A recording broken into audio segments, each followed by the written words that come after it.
The sun was dipping below the horizon as I walked into the base, my boots dragging across the dirt floor. My body was exhausted, my mind numb from the chaos of the day. Bullets had flown past me, the sharp bark of commands still ringing in my ears. Another mission complete. Another day surviving hell. I dropped my gear in the corner and sank onto the edge of my cot. For a moment, I allowed myself to breathe, to let the adrenaline subside. My hands were still trembling slightly from the intensity of the firefight, but I brushed it off. It was routine by now. Then my phone buzzed on the table. It was an odd sound in this setting, a civilian tether in a place where survival instincts ruled. I wouldn't have paid it any mind. After all, personal calls were a luxury I rarely indulged in. But the name flashing on the screen froze me in place. My daughter. She didn't call often. Not during missions. She knew better. She was my bright star, my anchor in this turbulent world, and she respected the distance I kept for her safety. So, seeing her name now, in the middle of this chaos, sent a shiver down my spine. I picked up the phone, a sense of foreboding settling in my chest as I pressed play on the voicemail. Her voice was shaky, desperate, barely holding back tears. "Daddy, save me." I froze. Mom brought some bastards into our house. The room seemed to spin around me. And now she wants me to sleep with them. My heart stopped. No, no, no, no. I clenched the phone so tightly I thought it might crack. I told them you would destroy them all. But they laughed and said they can't wait to stab you under the rib. The words echoed in my head, louder than any explosion I'd ever faced on the battlefield. My chest tightened, my breathing shallow. I replayed the message, hoping I'd misheard.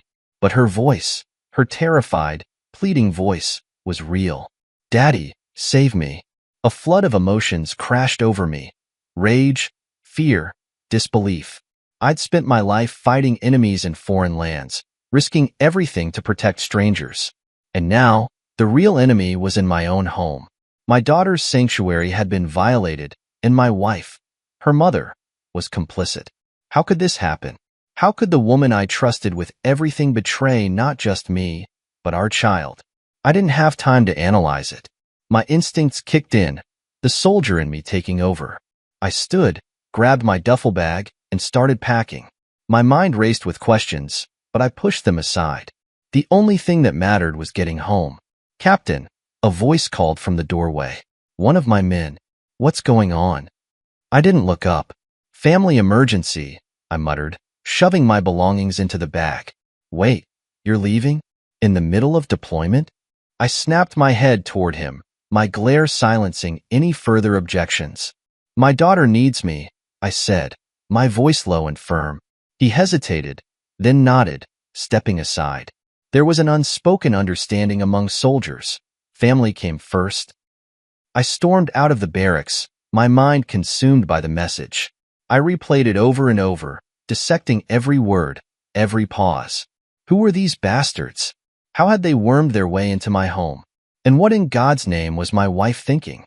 The base commander tried to stop me, citing protocols and consequences, but I didn't care.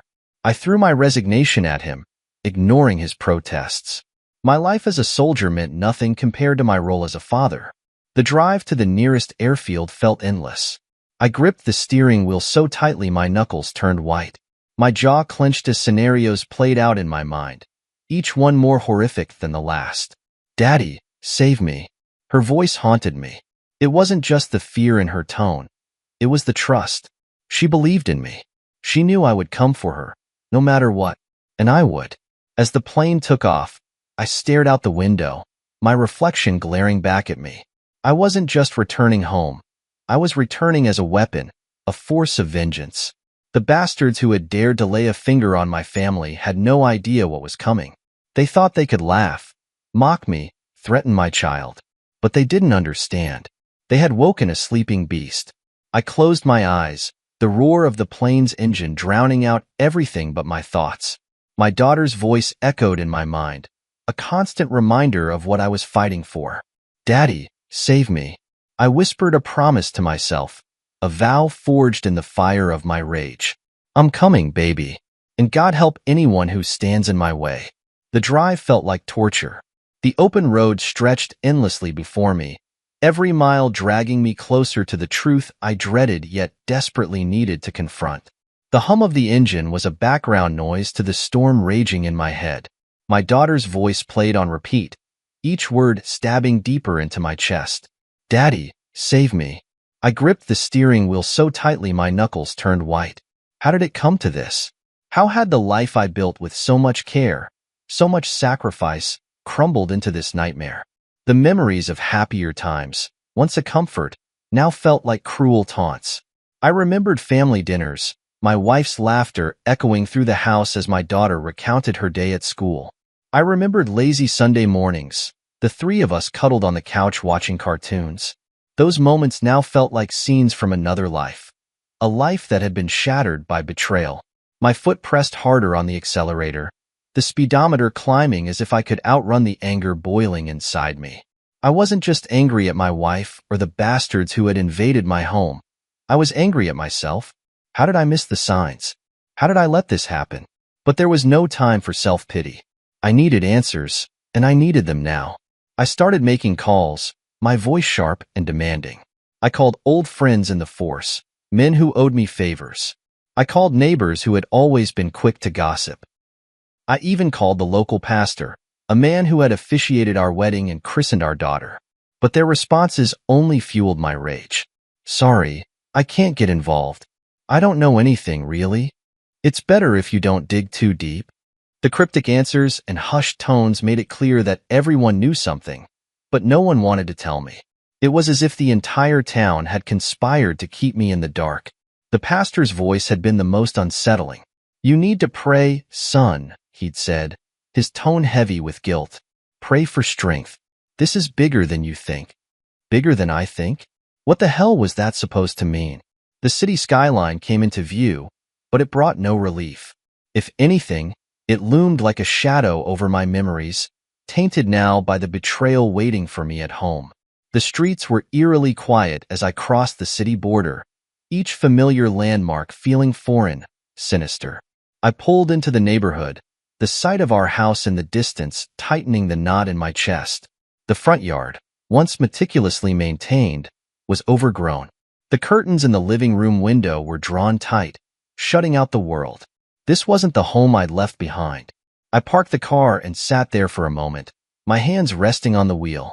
A deep breath did little to steady me. My mind was a battlefield, torn between rage and grief. The house that had once been my sanctuary now felt like a prison. Its walls had witnessed things I couldn't yet comprehend, secrets buried in the shadows of its once welcoming halls. I stepped out of the car, the crunch of gravel under my boots breaking the silence. The neighborhood felt different, colder. Curtains shifted in windows as neighbors peeked out, their eyes darting away when they noticed me looking. Their silence spoke volumes. I walked up to the door, my heartbeat pounding in my ears. My hands trembled as I unlocked it and stepped inside. The air was heavy, thick with the scent of neglect and something darker. The living room was eerily still, the furniture untouched but somehow unfamiliar. Photographs on the mantel told a story of a happy family, but they felt like lies now. The faces in the frames were strangers to me. Every step I took felt heavier than the last as I moved through the house. Memories assaulted me at every turn. My daughter's laughter echoing down the hallway, my wife's voice calling me to dinner. But those memories were ghosts now, haunting the empty rooms. In the kitchen, I found a glass tipped over on the counter. A dark stain dried on the surface beneath it. The sight of it sent a shiver down my spine. In my daughter's room, the bed was unmade, her favorite stuffed animal lying abandoned on the floor. And then, in the corner of the room, I saw it, a crumpled piece of paper. I picked it up, my hands shaking as I unfolded it. It was a note, hastily scrawled in handwriting I didn't recognize. A name and a phone number. No explanation, no context. My heart pounded as I stared at the note. It was a breadcrumb, a lead. Whoever this person was, they knew something. I clenched the paper in my fist, my jaw tightening. This wasn't over, not by a long shot. If these bastards thought they could destroy my family and walk away unscathed, they were sorely mistaken. I stepped back into the hallway, the shadows of my once happy life closing in around me. This house might have been consumed by betrayal, but I wasn't. I was coming for the truth, and I wouldn't stop until I had it. No matter what it took. The silence was deafening. I stood in the doorway, the air inside the house stale and heavy, as though it had been holding its breath, waiting for me to return. I'd braced myself for chaos, for shouting, broken furniture, or worse, but the emptiness was almost more unnerving.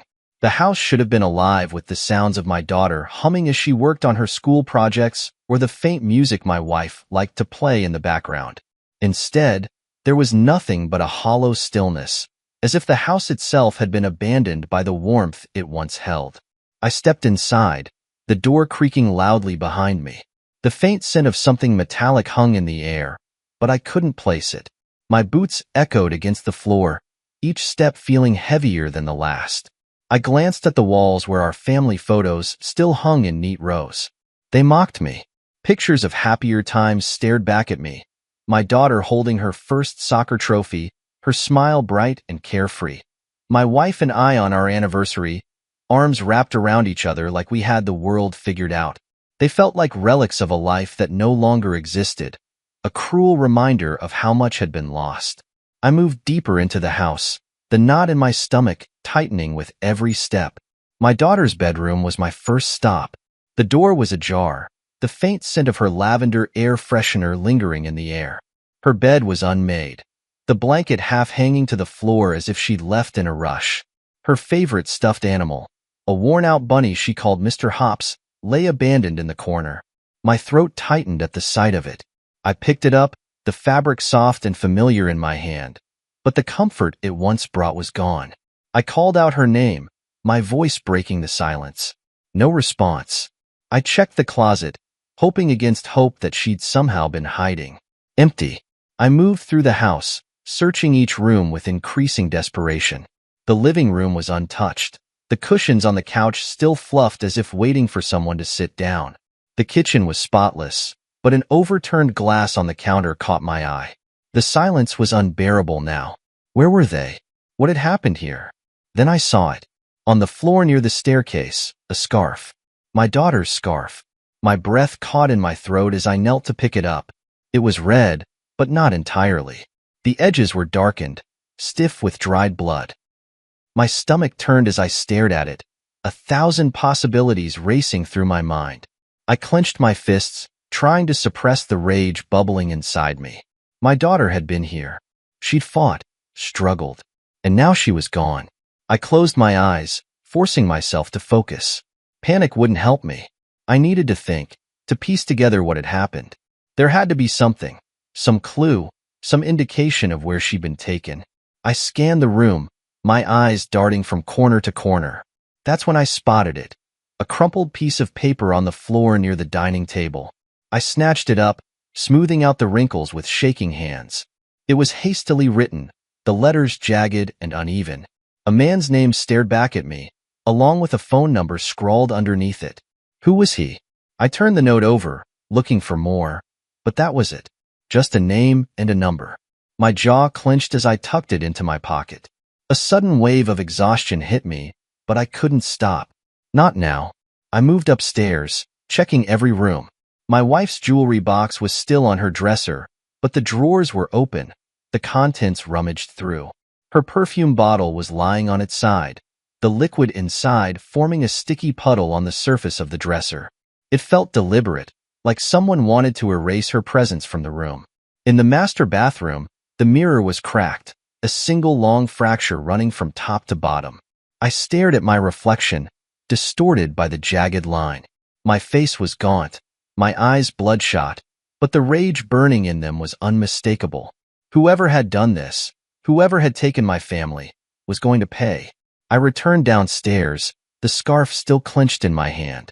The blood on it was a reminder of the urgency, of the stakes. I stood in the middle of the living room, the silence pressing down on me like a weight. My fists clenched as I replayed the voicemail in my mind. My daughter's terrified voice cutting through the emptiness. This wasn't just about getting answers. This was about justice, about vengeance. I pulled out my phone and stared at the number on the note. Whoever this man was, He held a piece of the puzzle, and I was going to find him. But first, I needed to calm the storm inside me. Every instinct screamed for me to tear the world apart to find my daughter, but I couldn't afford recklessness. Not now. I sat down on the couch, the blood-stained scarf resting on my lap.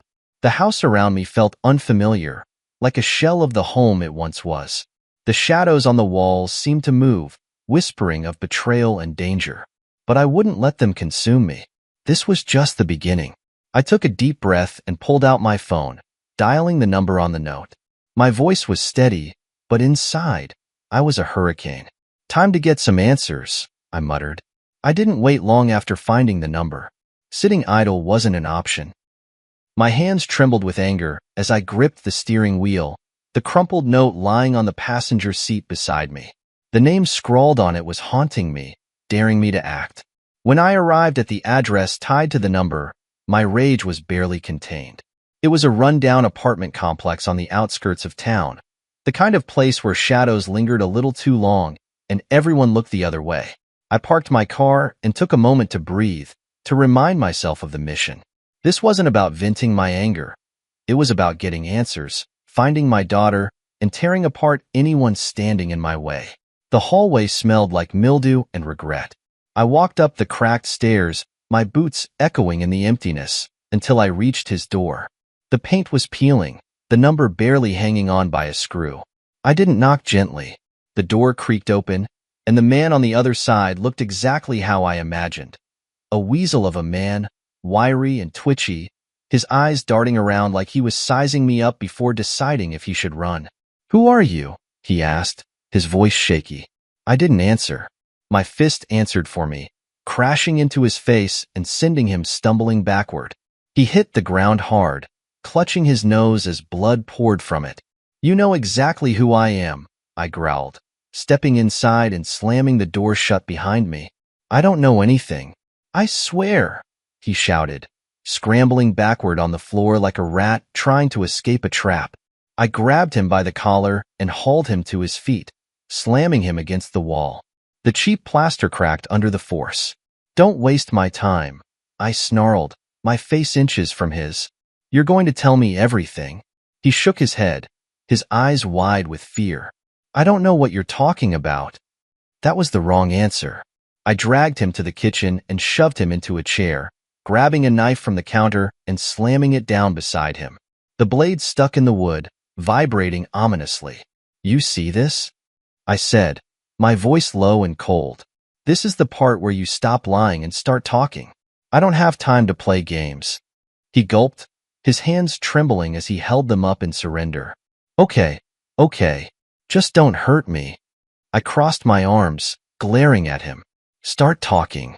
He hesitated, and I grabbed the knife, pulling it from the table and pressing it against his cheek. "Now." All right, he stammered, his words tumbling out in a rush. "Your wife, she's been working with us for months. It started with small stuff, letting us use the house, store things there. She said you were never around, that no one would notice." My jaw tightened as he spoke, every word another dagger in my heart. "She wanted money, power, I don't know. She got in deep, real deep. We're not just some small-time crew. You have no idea what you're up against." I slammed the knife into the table again, making him jump. "And my daughter?" I asked, my voice dangerously calm. He flinched, avoiding my gaze. She was supposed to be insurance, to keep your wife in line. But the boss, he started talking about other uses. I felt a cold rage settle over me, like a storm brewing in the pit of my stomach. My grip tightened on the knife, but I forced myself to stay calm. Killing him now wouldn't help me find her. "Where is she?" I demanded. "I don't know," he pleaded. "I swear. They move around a lot. But the boss, he's got a place downtown, a warehouse near the docks. That's all I know." I studied him for a moment, weighing the truth of his words. He looked terrified, and I could tell he wasn't lying. Not completely, at least. "Who else is involved?" I asked. "It's a big crew," he said, his voice trembling. "You don't want to mess with them, man. They'll kill you." I leaned in closer, my voice dropping to a deadly whisper. Let them try. He swallowed hard, nodding frantically. I've told you everything I know. Please, just let me go. I stepped back, my mind racing. I had what I needed, a lead, a location. But I wasn't done with him yet. I grabbed a piece of paper and a pen from the counter and shoved them into his hands. Write down the address. And every name you can think of. He did as I asked, his hands shaking so badly the writing was barely legible. When he was done, I snatched the paper and stuffed it into my pocket. Consider this your warning, I said, my voice icy. If you're lying, if you so much as breathe in my direction again, I'll find you, and you won't walk away next time. He nodded frantically, tears streaming down his face. I left him there, trembling in the kitchen, and stepped out into the night. My heart was pounding, but my mind was focused. I had a target now, a place to start. The bastards who had taken my daughter thought they were untouchable. They were about to learn how wrong they were. The night stretched out before me like a battlefield, shadows flickering under the dim streetlights as I prepared for the hunt.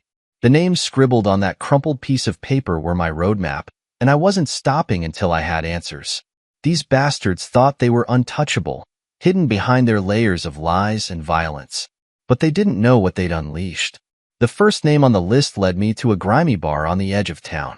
It was the kind of place where people went to disappear, where the smell of stale beer and desperation clung to the walls. I walked in, scanning the room, and found him sitting at the far end of the bar, laughing with a couple of his cronies. He didn't notice me until I was right behind him. "Hey," I said, my voice low and cold. He turned, his grin faltering when he saw the look in my eyes. "Do I know you?" "You will." Before he could react, I grabbed him by the collar and dragged him out the back door. His friends too stunned to stop me. The alley was dark and empty, the perfect place for what came next. "Who's your boss?" I growled, slamming him against the wall. "I don't know what you're talking about," he sputtered, his hands clawing at mine. Wrong answer. My fist connected with his jaw, and he crumpled to the ground. I stepped over him, my boot pressing against his chest. "Try again."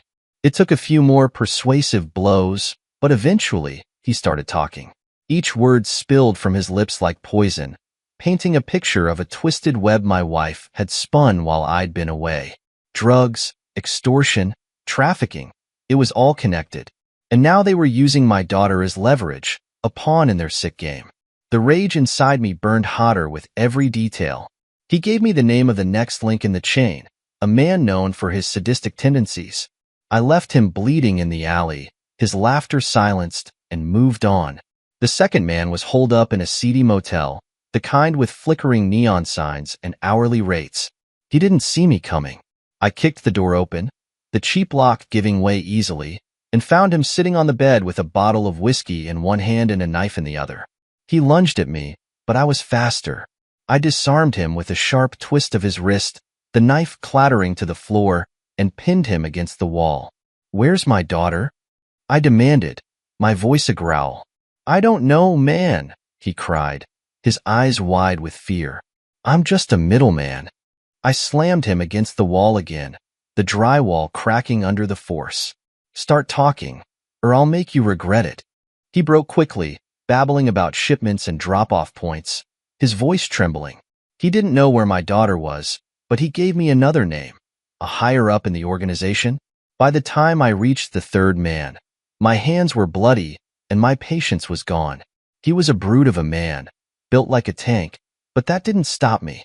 The fight was brutal, a whirlwind of fists and fury, but I came out on top. "You think you're a hero?" he sneered, spitting blood onto the ground. "You're just a fool chasing ghosts." His words only fueled my determination. I leaned in close, my voice like ice. "The only ghost here will be you if you don't tell me what I need to know." He laughed, a low, mocking sound. "You think you can stop us? We've been running this game for years. Your wife knew exactly what she was getting into." I didn't flinch, didn't let his words distract me. "Where's my daughter?"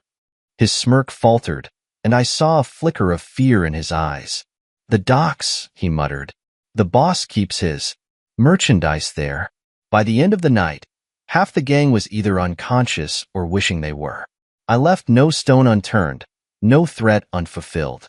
The trail of destruction I'd left in my wake was a testament to the storm raging inside me. But despite the progress, my daughter's exact location remained a mystery. Every answer led to more questions, every lead another piece of a puzzle I was desperate to solve. As dawn approached, I found myself standing on the edge of the docks, the cold wind biting at my skin. Somewhere out there, my daughter was waiting for me, trapped in a nightmare I couldn't yet see. I clenched my fists, my resolve stronger than ever. I wasn't done, not by a long shot. This was only the beginning, and they had no idea what was coming next. The moment I found her, I almost didn't recognize her. My wife, the woman I had loved and trusted, stood before me, but she wasn't the same. Her eyes, once warm and filled with life, were cold and calculating now. Her posture was rigid, defensive, as though she'd built a wall between us long before this confrontation. I had tracked her to a quiet, dimly lit cafe on the edge of town, where she sat alone, sipping a coffee as if the world around her hadn't fallen apart. She didn't even flinch when I slid into the seat across from her, my glare boring into her like a predator sizing up its prey. "We need to talk," I said, my voice low and controlled, though every fiber of my being screamed for answers. She didn't look surprised to see me. If anything, there was a flicker of annoyance on her face, as if I'd interrupted something trivial. She set her cup down carefully, folding her hands on the table. "I figured you'd come," she said, her tone detached. That calm, almost casual response set my blood boiling. "Where is she?" I demanded, my fists clenched so tightly under the table that my knuckles ached. She sighed, as though I'd asked her something mildly inconvenient. "I don't know where she is right now," she said, leaning back in her chair. "But I know who does." It was the way she said it, so flippantly, that made my chest tighten. "What the hell is going on?" I asked, leaning forward. "How could you let this happen? To her? To us?" For a moment, something flickered across her face. Regret? Guilt? I couldn't tell. But just as quickly, it was gone, replaced by that hardened, distant expression. "You wouldn't understand," she said quietly, almost to herself. "Try me." I shot back, my voice sharp. She looked at me then, really looked at me, and I saw it. The years of resentment she'd buried beneath a veneer of normalcy. "Do you have any idea what it's like?" she began, her voice laced with bitterness. "Being the one left behind? Always second to your duty, to your missions?" I was stuck, raising a child, managing a house, while you played hero. I needed more. I deserved more. Her words hit me like a slap to the face, but I didn't interrupt. I needed to hear the truth, no matter how much it hurt. "At first, it was small things," she continued, her gaze drifting to the window. "They offered money, connections. They said it would help us, help me.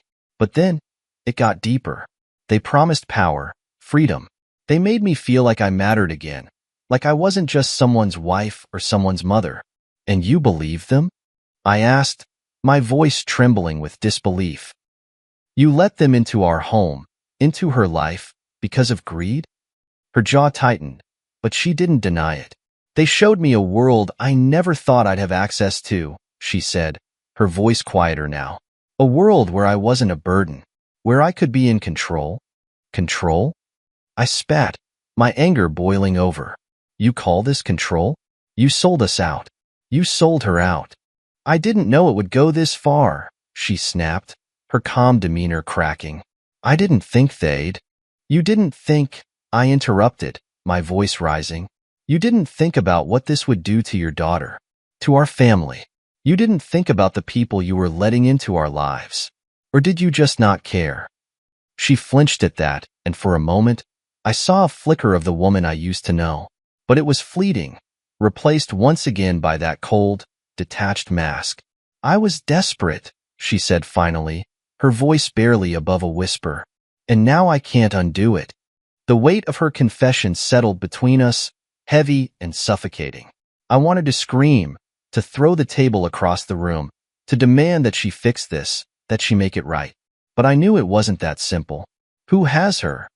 I asked, forcing myself to stay calm. "Who took her?" She hesitated, and for a moment, I thought she wouldn't answer. But then she reached into her bag and pulled out a folded piece of paper. "He's the one in charge," she said, sliding it across the table. "He's the only one who knows where she is now." I picked up the paper, my hands trembling. It had a name and an address, just enough to keep me moving forward. "She's still alive," she added, her voice softer now. "I know she is. They wouldn't hurt her. Not yet." Her words did little to reassure me. I stood, pocketing the paper without another word. "Wait," she said, reaching for my arm. "Please, be careful. These people, they're dangerous." I pulled away, my glare icy. So am I. As I walked out of the cafe, the cold night air hit me like a wave. My wife's confession replayed in my mind, each word stoking the fire in my chest. She'd betrayed us, but she'd also given me what I needed, a direction. My daughter was still out there, and I wasn't going to stop until I brought her home, no matter who stood in my way. The address she gave me led to the kind of place where nightmares were born. A decrepit warehouse stood on the edge of town, its rusted metal walls sagging under years of neglect. Broken windows cast jagged shadows across the gravel lot, and the faint sound of laughter drifted through the night air. I didn't wait. Backup? Odds? None of that mattered anymore. My daughter was inside, and every second I hesitated could be the one that stole her from me forever. I parked a few blocks away, pulling my jacket tighter against the cold. As I approached, the details came into focus. Men standing by the doors, armed and alert, their postures casual but trained. They thought they were safe here, that their numbers and weapons made them untouchable. They were wrong. I crept closer, keeping to the shadows, the gravel crunching softly under my boots. My heart was pounding, my pulse a drumbeat in my ears, but my focus was razor sharp. I'd been in situations like this before, surrounded by enemies in hostile territory. But this time was different. This time, the stakes were personal. The first man never saw me coming. I grabbed him from behind, my arm locking around his throat as he struggled. It was over in seconds. I eased his limp body to the ground, relieved his holster of its pistol, and moved on. The warehouse was crawling with men, each one more vicious than the last. I took my time, picking them off one by one, my training kicking in as I worked my way through the labyrinth of crates and machinery. Every punch, every chokehold, every shot fired was fueled by the image of my daughter's face, her voice pleading, "Daddy, save me." They underestimated me. They thought I was just another obstacle, another foolish man who didn't know what he was up against. But they didn't understand what it meant to be a father pushed to the edge. One of them spotted me near a stack of crates, his shout ringing through the air. The others turned, their weapons raised, and for a moment, the world narrowed to a single point: survive. Bullets ricocheted off metal walls as I dove for cover, returning fire with precision. Each shot found its mark, and the warehouse filled with the chaos of their desperation. But desperation wasn't enough to stop me. I fought like a man possessed, my body moving on instinct, every punch and kick a message to the universe. You won't take her from me. By the time the dust settled, the floor was littered with groaning bodies and the stench of blood and sweat. My knuckles were raw, my breathing ragged, but I didn't stop. Not yet. I moved deeper into the warehouse, past rows of crates and dimly lit corridors, until I found a door at the back. It was reinforced, a clear sign that whatever was behind it was important. My chest tightened as I approached, the weight of what I might find threatening to crush me. The door was locked, but it didn't take much to force it open. My shoulders slammed against the metal, the hinges groaning in protest before giving way. Inside was a small, dimly lit room. It was empty, save for a chair and a single piece of paper on the floor. My breath caught as I picked it up, my eyes scanning the hastily scrawled words. Too late. My grip tightened, the paper crumpling in my hand. Rage bubbled to the surface, threatening to consume me, but I forced it down. This wasn't over. It couldn't be. I stepped back into the main room, my mind racing. The men I'd left alive were beginning to stir, their groans filling the air. I grabbed one of them by the collar, dragging him upright. "Where is she?" I demanded, my voice like thunder. He coughed, blood dribbling from his lips as he tried to laugh.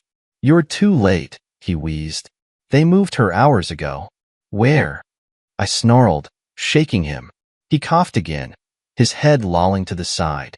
"The boss, you'll never find him." I let him fall, his words echoing in my mind. Too late? No. I refused to believe it. My daughter was out there, and no force on earth would stop me from finding her. I stepped out of the warehouse, the cold night air biting at my skin, and stared into the distance. This wasn't over. Not by a long shot. This was war, and I wasn't done fighting. Time had lost all meaning. Every step I took felt like an eternity, every moment stretched thin by the weight of fear and hope. I was running on nothing but adrenaline and the promise I'd made to my daughter, to find her, no matter what. The new lead had brought me to an abandoned factory on the outskirts of town, a place that looked more like a tomb than a hideout. Rusted machines loomed in the shadows, their silence oppressive. The air was thick with dust and the acrid stench of oil, and the faint sound of voices carried through the halls. I moved quietly, my senses heightened. The tension was suffocating, every creak of the floorboards and groan of the wind setting my nerves on edge. But then, I heard it, a soft, muffled sound that froze me in place. A whimper. My heart slammed against my ribs as I followed the sound, every step deliberate. I found myself in front of a heavy metal door, its surface scratched and dented, a cruel barrier between me and her. I pushed it open, my breath catching in my throat as I stepped inside. There she was. My little girl was sitting on the floor, her arms wrapped tightly around her knees. Her face was pale, her eyes hollow with fear, but she was alive. Bruises marred her skin, stark against her fragile frame, but she was alive. "Daddy," she whispered, her voice trembling, barely audible. I dropped to my knees, pulling her into my arms. Relief washed over me in waves, but it wasn't enough to extinguish the rage still burning inside me. "It's okay," I murmured, holding her close. "I'm here. You're safe now." But the moment of relief was short-lived. A slow, deliberate clap echoed behind me, each clap reverberating like a gunshot. I turned, my daughter still clinging to me, and saw him, the leader of the gang. He was tall and broad, his face a mask of smug satisfaction. His suit was pristine, a stark contrast to the filth of the factory, and his cold, calculating eyes never left mine. "You really are relentless," he said, his voice calm, almost amused. "I'll give you credit for that." Behind him, more men emerged from the shadows, their weapons gleaming in the dim light. Knives, bats, guns, it didn't matter. I wasn't backing down. "Let her go," he said, gesturing to my daughter. "Walk away, and I might let you live." I rose slowly, positioning my daughter behind me. My body tensed, every muscle coiled like a spring. "You're not taking her," I said, my voice steady despite the storm raging inside me. The man laughed, a low, menacing sound. "You're outnumbered, outgunned. This isn't going to end well for you." "Maybe," I said, my gaze never leaving his, "but it's going to end worse for you." The first man lunged at me, a knife flashing in his hand. I sidestepped, grabbing his wrist and twisting until I heard the sickening crack of bone. His scream was short-lived as I drove my elbow into his jaw, dropping him to the ground. The fight erupted into chaos. Knives slashed through the air, fists flew, and the deafening sound of gunfire filled the room. I moved with a singular focus, every punch and kick fueled by the thought of my daughter. Her fear, her pain, the trust she had in me to protect her. They came at me in waves, but I didn't stop. I couldn't. My body ached, blood trickled down my face, but none of it mattered. This was a fight I couldn't lose. The leader hung back, watching with a twisted smile as his men fell one by one. When I finally turned to him, he clapped slowly again, his arrogance unwavering. "You've got spirit," he said, pulling a gun from his waistband. Before he could aim, I closed the distance between us, grabbing his wrist and twisting until the gun clattered to the floor. He was strong, but I was stronger. The fight between us was brutal, fists colliding, bones cracking, but I didn't let up. You messed with the wrong family, I growled, slamming him against the wall. He tried to laugh, but it turned into a choked gasp as I drove my fist into his stomach. He crumpled to the ground, defeated. The room was eerily quiet now, the echoes of the fight fading into nothing.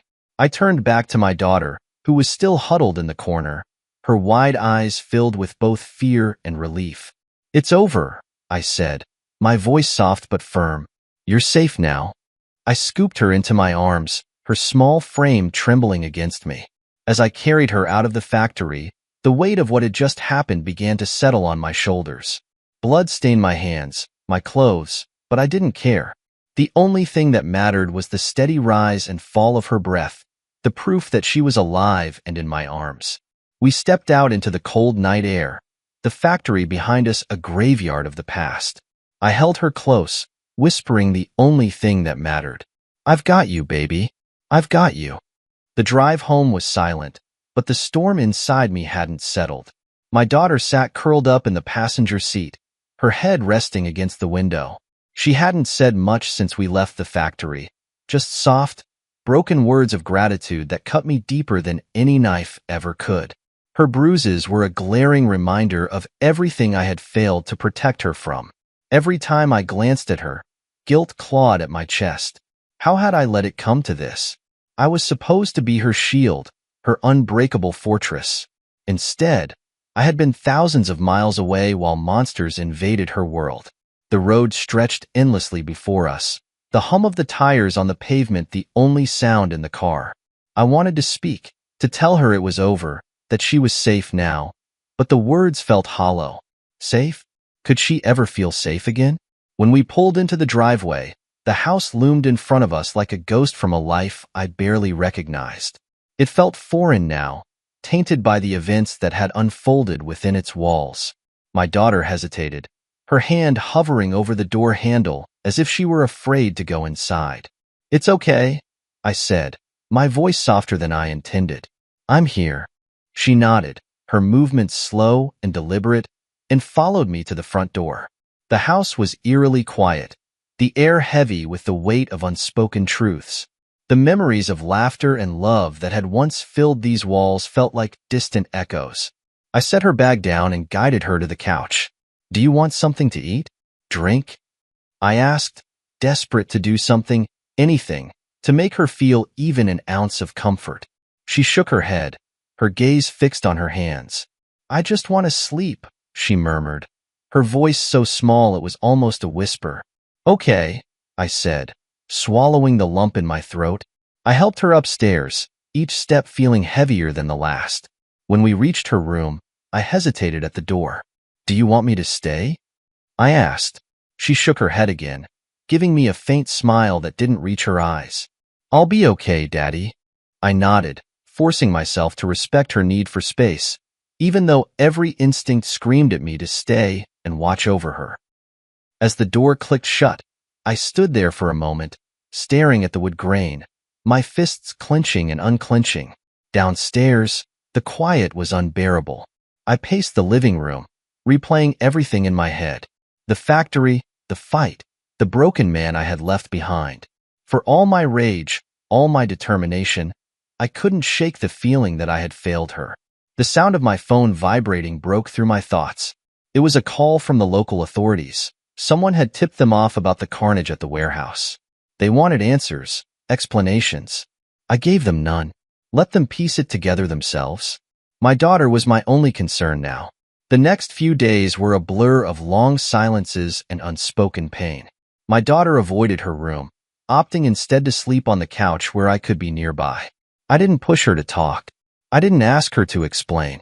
I knew she'd speak when she was ready, and when she did, I would be there to listen. The house felt like a battleground, every corner holding memories I wasn't sure we could reclaim. The family photos on the walls were a cruel reminder of what had been taken from us, and I couldn't bring myself to look at them. I spent my nights sitting in the armchair near the couch, watching over her as she slept. Her breathing was shallow, uneven, as if even her dreams weren't safe. My mind wandered to thoughts of my wife, now sitting in a cold cell somewhere. I didn't feel anger anymore, just emptiness. She had made her choices, and now she had to live with them. But the damage she'd done to our daughter, to our family, wasn't something I could forgive. Not yet. Maybe not ever. The neighbors had noticed the changes, of course. The whispers started immediately, questions about the bruises, the police cars, the drawn curtains. I didn't care. Let them wonder.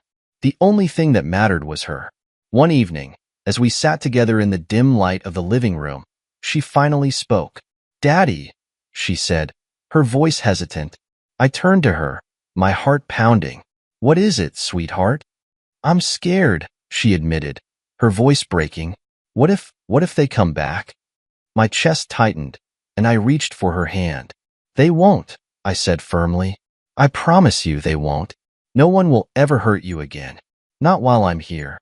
Tears welled up in her eyes, and she leaned into me, her small frame trembling as she let out the sobs she had been holding back. I held her close, my own tears falling silently. In that moment, I made another vow. A vow to rebuild, to heal, to be the father she needed. The road ahead would be long and fraught with challenges, but I wouldn't falter. The aftermath was messy and raw, but it was ours to face. Together. The dawn light crept through the curtains, painting the room in soft hues of gold and orange. I sat in the armchair, my daughter still curled up on the couch, her breathing steady for the first time in days. I hadn't slept much since bringing her home. Not that I cared. Sleep could wait. Watching her, protecting her, was all that mattered now. She stirred slightly, her brow furrowing as if even in her dreams she couldn't escape the shadows of what had happened. My fists clenched involuntarily, the memory of her bruises and the fear in her eyes fueling the rage that still simmered beneath the surface. But I forced myself to breathe, to focus on the here and now. She was safe. She was home. But I knew that wasn't enough. The scars from this ordeal weren't just physical. The bruises would fade, but the damage ran deeper than I could see, deeper than I could touch. And that terrified me. I'd spent my life fighting battles I could see, enemies I could confront head-on. But this was different. This was a war I couldn't punch or shoot my way out of. When she woke, her eyes fluttering open, I was already there. She gave me a faint smile, the kind that broke my heart because it wasn't real. It was the kind of smile you give someone to reassure them even when you're falling apart inside. "Good morning, sweetheart," I said softly. "Morning, Daddy," she replied, her voice still tinged with sleep. "Are you hungry?" I asked, even though I knew the answer. She shook her head, pulling the blanket tighter around her shoulders. I didn't push her. Instead, I leaned forward, resting my elbows on my knees as I looked at her. "I need you to know something," I began, my voice steady but firm. "What happened wasn't your fault. None of it. And no matter what, I'm here for you. Always." Her lip quivered, and she looked away, but I gently reached out, placing a hand on hers. "Look at me," I said softly. When her eyes met mine, I continued. "I'm not going to let them win. They don't get to take any more from you. From us. You're stronger than you know. And I'm going to be here every step of the way to help you remember that." Tears welled in her eyes, and she threw herself into my arms, her small frame shaking as she sobbed against my chest. I held her tightly, my own tears falling silently as I whispered the same words over and over. "I've got you. I've got you." When she finally pulled back, wiping her eyes, there was a flicker of something in her expression. Hope. Maybe. It was faint, but it was there. "I want to go back to school," she said suddenly, her voice trembling but resolute. My heart swelled with pride and fear in equal measure. "Are you sure?" I asked. She nodded. "I don't want them to take that away from me, too." I smiled, brushing a strand of hair from her face. "Okay, but we'll do it on your terms. At your pace." She nodded, and for the first time in what felt like forever, I saw a spark of the strong, brave girl I knew. That night, after she'd gone to bed, I sat alone in the living room, staring at the family photos on the wall. They no longer felt like cruel reminders. Instead, they felt like promises of a future I would fight tooth and nail to give her. I made a vow to myself, to her, to everything I held dear. I would protect her, no matter what. I would rebuild the life that had been shattered. I would ensure she never had to face the darkness alone again, and I would never, ever let anyone hurt her. Not while I still had breath in my body. The road ahead would be hard. Therapy, rebuilding trust, finding some semblance of normalcy, but I wasn't afraid. We would face it together, because that's what fathers do. I leaned back in the chair, the weight on my shoulders feeling a little lighter. She was safe now, and for the first time in a long time, I allowed myself to believe that things could get better. Tomorrow was a new day, and with it came a new promise. To never stop fighting for her, to be the father she needed. And that was a promise I intended to keep. Forever.